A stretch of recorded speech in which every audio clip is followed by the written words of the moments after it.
1 Peter chapter 4. Good stewards of God's grace. Since therefore Christ suffered in the flesh, arm yourselves also with the same intention. For whoever has suffered in the flesh has finished with sin, so as to live for the rest of your earthly life, no longer by human desires, but by the will of God. You have already spent enough time in doing what the Gentiles like to do, living in licentiousness, passions, drunkenness, revels, carousing, and lawless idolatry. They are surprised that you no longer join them in the same excess of dissipation, and so have blasphemed. But they will also have to give an accounting to him who stands ready to judge the living and the dead.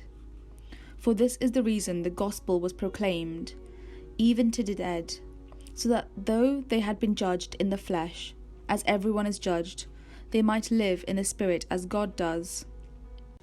The end of all things is near. Therefore be serious and discipline yourselves for the sake of your prayers. Above all, maintain constant love for one another, for love covers a multitude of sins. Be hospitable to one another without complaining.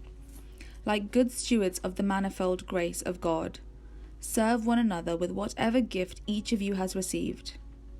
Whoever speaks must do so as one speaking the very words of God.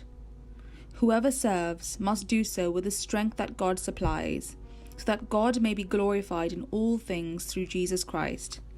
To him belong the glory and the power forever and ever. Amen. Suffering as a Christian. Beloved, do not be surprised at the fiery ordeal that is taking place among you to test you, as though something strange were happening to you. But rejoice insofar as that you are sharing Christ's suffering, so that you may also be glad and shout for joy when his glory is revealed. If you are reviled for the name of Christ, you are blessed, because the Spirit of glory, which is the Spirit of God, is resting on you.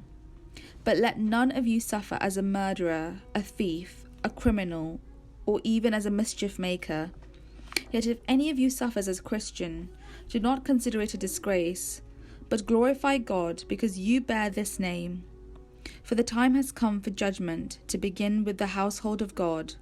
If it begins with us, what will be the end for those who do not obey the gospel of God? And if it is hard for the righteous to be saved, what will become of the ungodly and of the sinners?